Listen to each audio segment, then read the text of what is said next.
Orang mukmin biasanya secara umum tertipu pada beberapa hal. Yang pertama, dia tertipu pada ampunannya Allah, tertipu dengan rojak yang tidak pada tempatnya. Kalau kalian sering misalnya begini, alah pak, dosa kecil-kecil tidak apa-apa, nanti saya kalau tobat ya diampuni. Alah, salah kecil-kecil tidak apa-apa pak, Allah itu maha pengampun loh pak. Itu tipuan yang sering mampir ke kita, meremehkan dosa karena bersandar pada ampunannya Allah, meremehkan maksiat karena bersandar bahwa besok mau tobat. Bikin hoax kecil-kecil tidak apa-apa lah, Bang, itu untuk guyonan aja. Istighfar sebentar sudah hilang. Saya wudhu aja rontok semua dosanya pak, kan gitu.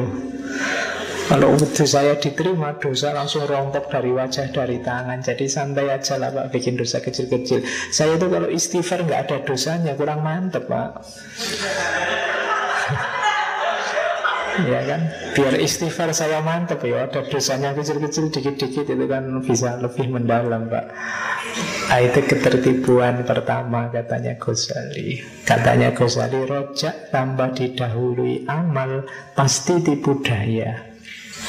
Karena rojak itu fungsinya tidak di awal. Rojak itu fungsinya adalah menyejukkan rasa takut dan putus asa. Kalau kamu sedang galau, sedang mau putus asa, di situ rojak bermain, bukan di awal. Kalau sudah usaha maksimal, tinggal nunggu nilainya keluar, apa hasilnya keluar, di situ rojak dihidupkan. Kalau sebelum usaha sudah rojak, biasanya males-malesan. Allah tenang aja, kalau Allah bantu ya pasti jalan. Itu sumbernya males-malesan. Rojak itu untuk, aduh saya kok sudah berusaha keras, rasanya hasilnya kok tidak maksimal ya, tapi insya Allah Allah membantu kok. Itu rojak. Jadi tidak untuk menyepelekan dosa kecil atau besar. Jadi para mukmin hati-hati, ya Allah itu maha pengampun, ampunannya jauh lebih luas dari dosamu, tapi jangan disepelekan. Karena kalau disepelekan, kamu merasa selamat padahal tidak. Kamu merasa diampuni padahal tidak. Itu yang disebut kita termasuk minal maghrurin, orang-orang yang tertipu.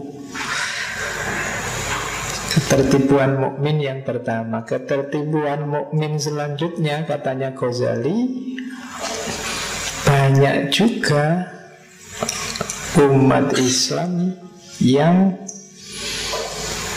bersandar pada statusnya, antara lain termasuk pada orang tuanya.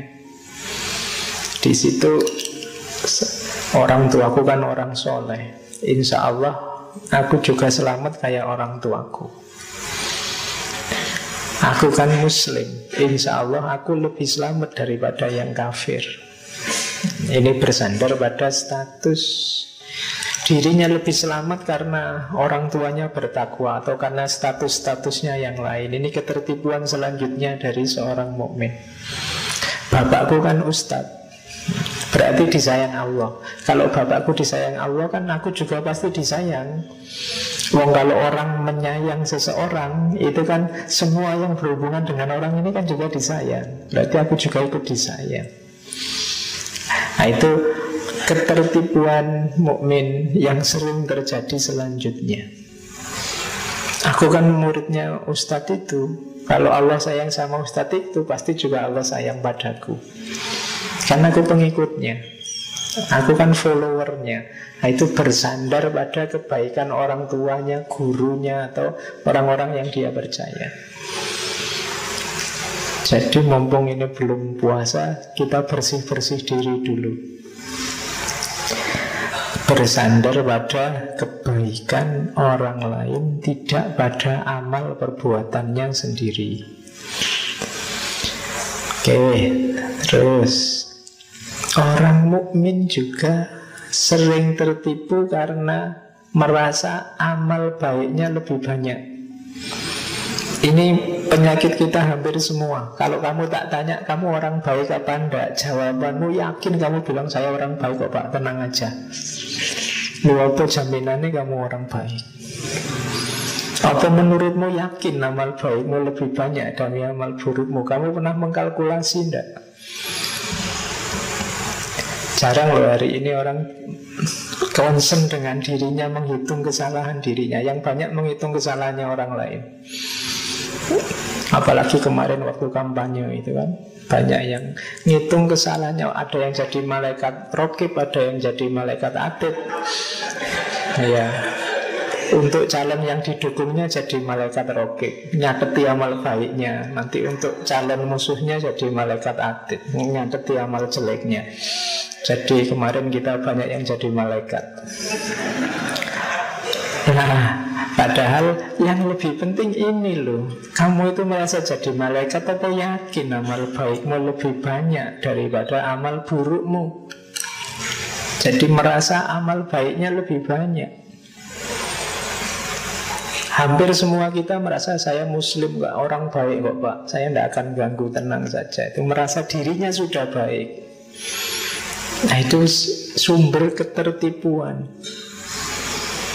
Katanya Ghazali, ini kayak orang yang nimbang barang, meletakkan 10 dirham di satu sisi timbangan, 1000 dirham di satu timbangan yang lain, tapi dia menginginkan lebih berat yang 10 ini.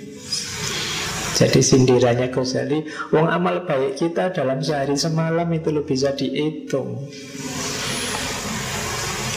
tapi kita merasa lebih banyak amal baiknya daripada buruknya. Kayak orang nimbang, yang satu 10, yang satu 1000, kita inginnya lebih berat di 10-nya. Kalau tidak percaya boleh kamu hitung. Nanti mau tidur coba kamu catat, hari ini kamu melakukan amal baik apa. Itu biasanya jumlahnya tidak terlalu banyak. Terus jejerlah sama hari ini yang menurutmu tidak pas apa. Dalam sehari berapa persen kamu ingat Allah? Dalam sehari berapa persen kamu concern sama tetanggamu fakir miskin? Dalam sehari tadi berapa persen kamu mungkin ingin menolong teman-temanmu yang punya kesulitan? Berapa persen kamu? Itu jumlahnya bisa jomplang. Tapi toh kamu merasa kamu lebih banyak baiknya daripada jeleknya. Nah itu sumber ketertipuan secara umum. Oke, yang ketiga, ini lanjutannya tadi. Orang mukmin itu mudah tertipu karena menghitung amal baiknya saja, jeleknya tidak dihitung. Ini lanjutannya tadi. Seperti orang yang setiap hari bertasbih dan berpikir ribuan kali, ini seolah-olah sudah baik, tapi suka menghasut dan berkata jelek yang tidak diridhoi Allah. Katanya Ghazali, ini tertipu. Kenapa? Memelihara lisan untuk tidak berkata kotor itu lebih penting daripada membaca tasbih. Jadi kita sering terjebak yang semacam ini. Pak, saya tiap hari itu membaca sholawat 1000 kali, tapi nanti keluar sebentar ke sana, temannya dipisu-pisui semua, dimaki-maki semua. Katanya Ghazali kebalik. Jadi menjaga mulutmu itu lebih utama daripada mengeluarkan kata-kata baik dari mulutmu, katanya Ghazali. Timbangannya tidak imbang. Cuma kita sering mengukur yang baiknya kita ini. Saya Pak, sehari itu biasanya sholat sunnahnya lengkap ditambah tahajud, kadang-kadang ada puasanya.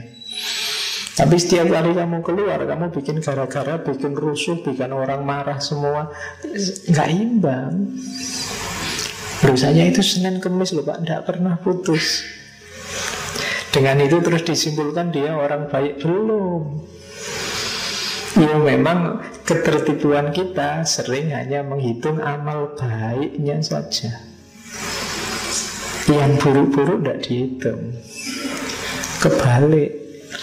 Cuma ini untuk kita ya, dirimu sendiri masing-masing untuk muhasabah. Jangan nuding orang lain. Nanti kamu nuding orang lain, kamu cuma lihat baikmu saja, jelekmu juga banyak loh. Nggak ke sini ya, nanti tawuran kamu keluar. Ke dalam dirimu sendiri-sendiri. Jangan cuma ngitung baikmu saja. Jadi kalau kamu sadar bahwa baikmu tidak banyak, mungkin banyak jeleknya, kamu tidak akan ngomong jelek ke orang lain, tidak akan jadi hakim, jadi malaikat ke orang lain. Karena kamu sadar baikku juga belum banyak. Oke, baik, kita mulai sekarang materi intinya. Yang tadi pengantarnya, kalau di Ghazali belum intinya. Saya bawa nas aslinya ben kaya ngaji tenanan ya. Yo, mumpung mau Ramadan iki temane rada tobat. Jadi katanya Ghazali, wal mawruruna minal khalqi ma'adal kafirin arba'atun. Dan orang-orang yang tertipu di antara makhluknya Allah selain orang-orang kafir itu ada 4 kelompok. Arba'atu asnafin, 4 kelompok. Sinfun minal ulama, 1 kelompok dari golongan ulama. Wa sinfun minal ubad, 1 kelompok dari golongan ahli ibadah. Wa sinfun min arbabil amwal, dan 1 kelompok dari orang-orang kaya. Wa sinfun minal mutasawwifah, dan 1 kelompok dari kaum sufi, ahli sufi. Jadi ini 4 kelompok yang paling sering tertipu. Hamba, ulama, ahli ibadah, orang kaya, dan sufi. Mungkin kalian merasa, alhamdulillah saya tidak termasuk Pak itu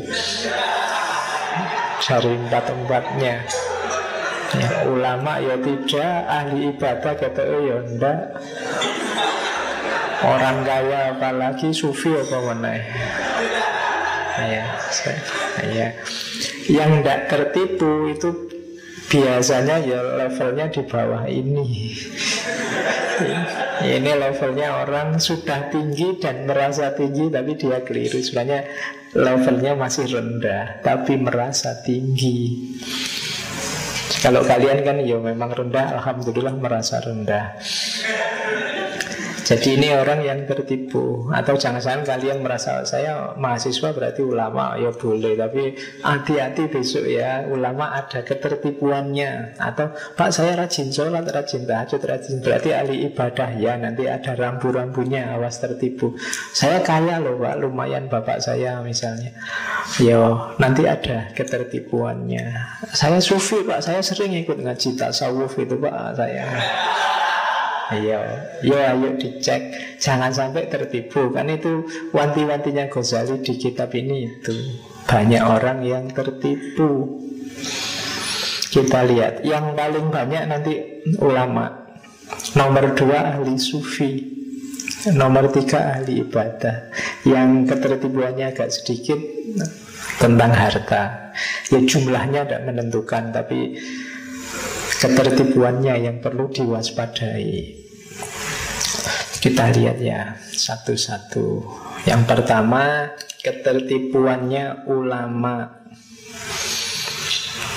Yang pertama, ulama itu sering tertipu karena sibuk dengan ilmunya, lupa untuk mengarahkan dirinya agar taat pada Allah dan menjauh dari maksiat. Dengan punya ilmu saja mereka merasa derajatnya sudah tinggi. Pasti saya disayang Allah, dosaku mesti diampuni. Ketertipuan pertama. Katanya Ghazali, saya tidak apa-apa ya jambal ngomong Ghazali, karena banyak juga ya, Pak mau ngomongnya jangan Ghazali. Syekh Hujjatul Islam Imam Abu Hamid Al-Ghazali. Ini ketahuan kalau saya ngomong gitu terus, tidak apa-apa. Insya Allah kita semua menghargai beliau. Memang beliau Hujjatul Islam, orang besar. Untuk ringkesnya kita sebut beliau Ghazali. Jadi katanya Ghazali, orang ini kayak dokter yang mengobati orang lain, tapi dia sendiri sakit dan tidak mengobati dirinya sendiri. Jadi ini penyakitnya orang pinter. Sibuk penelitian, sibuk mendalami ilmu, tapi lupa tentang dirinya sendiri.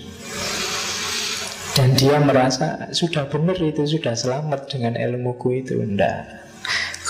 Ghazali mengutip sabdanya Rasulullah, barang siapa bertambah ilmunya namun tidak bertambah petunjuknya, man yasdada ilman walam yasdad hudan walam yasdad ilallahi illa buddha. Pasti tidak tambah apa-apa kecuali tambah jauh sama Allah. Ada orang yang ilmunya tambah, tapi ilmu ini tidak jadi hidayah bagi dirinya sendiri, justru membuat dia semakin jauh dari Allah.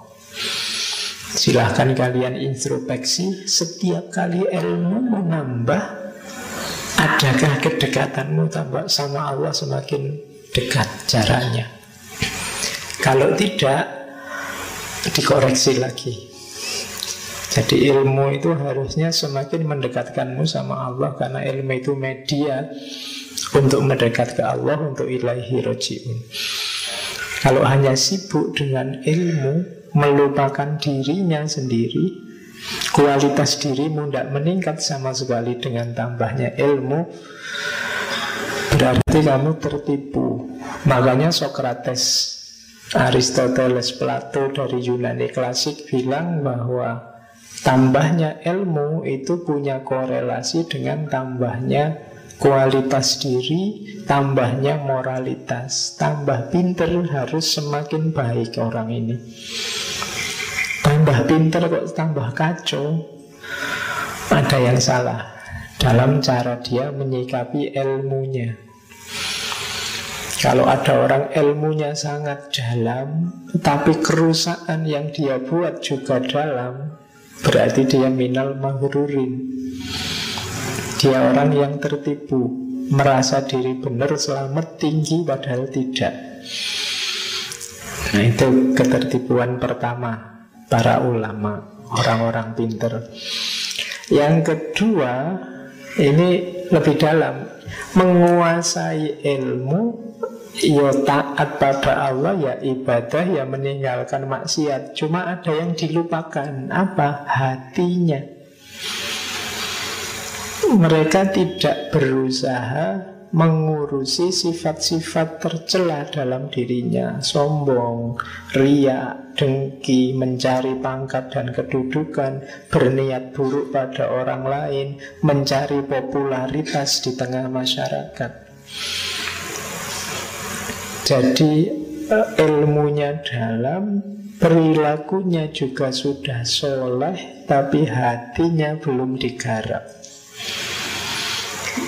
Kalau hati ini kita nggak bisa mendeteksi, yang bersangkutan yang tahu.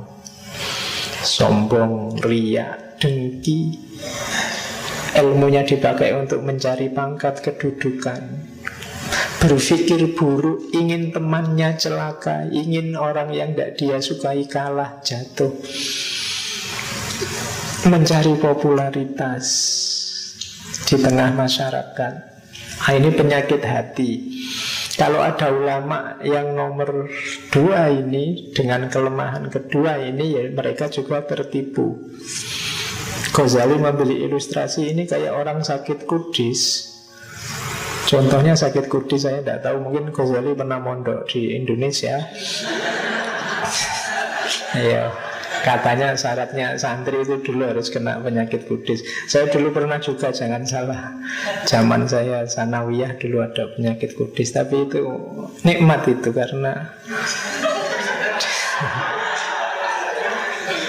iya. Loh, kalau nggak ada apa-apa yang membuat hidup ini indah dan nikmat kan ngukur. Oke, katanya Ghazali, orang-orang Jenis kedua ini kayak orang sakit kudis, ke dokter, sama dokter dikasih salep obat oles sama obat telan untuk diminum. Nah, cuma dia ini yang dipakai hanya yang oles saja, yang minumnya tidak dipakai, tidak ditelan. Jadi yang luar sembuh tapi akar penyakitnya yang di dalam tidak tuntas. Ya benar, dia ulama luar biasa, menguasai ilmu, soleh, puasa, tahajud, tapi hatinya ketinggalan, gak diurusi. Nah, ini orang-orang yang tertipu juga, katanya Ghazali. Nah, ini kita harus introspeksi lagi. Ternyata tidak cukup tadi kita menyembuhkan ketertipuan pertama, bisa jatuh ke sini kalau tidak hati-hati. Tertipu kedua. Ada tertipu lagi ketiga. Sudah beres semuanya tadi, yo ilmunya dalam, yo soleh, yo hatinya beres. Tapi masih sisa dikit ini apa? Bangga dengan dirinya. Waduh, aku ini sudah ilmunya dalam, soleh, ndak sombong, baik hati, macam-macam. Iya. Jadi masih ada sisanya ternyata. Jadi katanya Ghazali, justru ini kelompok yang paling dicintai oleh iblis. Jadi ilmunya dalam, merasa beres semua, dan menganggap dirinya sudah nggak sombong, nggak saya, nggak iri, nggak sombong sama siapapun. Tapi justru itu sebenarnya menunjukkan, ya, core of the core-nya sombong itu. Jadi intinya sombong itu di situ. Jadi kalau dia melakukan sesuatu, dia ini menegakkan agama, ini menunjukkan keagungan ilmu, ini menolong agamanya Allah. Tidak sadar dia merasa sudah baik, padahal belum. Kalau ngomong penuh kedengkian, tapi dia tidak sadar, menganggap ini jihad. Dari mulutnya keluar kata-kata kasar, ya ini demi dakwah. Kalau lemah lembut terus, tidak ada orang ikut. Ketertipuan selanjutnya. Ada ilustrasi dari Ghazali. Ulama semacam ini, kalau ada ulama lain difitnah, ia merasa senang dalam hatinya, meskipun yang ditampakkan adalah kebencian. Maksudnya, kalau ada ulama kok dapat kesulitan, dia gayanya membela, kan itu, menampakkan kebencian, jangan begitu. Tapi dalam batinnya senang, lumayan, saingan satu hilang. Jadi dia tidak sadar begitu. Dia merasa sudah sangat baik, padahal tidak. Ketika dia pamer ilmu, kalau ditanya, sampean ini jangan-jangan pamer ilmu, enggak, ini demi manfaat pada sesama. Ketika dia mendekat ke penguasa, kemudian diingatkan, enggak, tujuanku adalah memberi manfaat umat Islam dan menghindarkan mereka dari bahaya. Ketika kadang-kadang ngambil harta masyarakat, mereka bilang, ini untuk kesejahteraan umat. Dan mereka tetap merasa bahwa dirinya beres. Nah, ini ketertipuan selanjutnya dari para ulama. Yo, kalian ini kan calon ulama semua. Tidak usah dicari-cari ulamanya yang mana. Pokoknya ini bekal buat kalian untuk hati-hati. Karena ternyata penyakit hati itu halus, tidak kelihatan. Justru di kitabnya Ghazali ini yang paling disukai oleh iblis. Iblis tidak usah menggoda-goda lagi, dia sudah tertipu sendiri.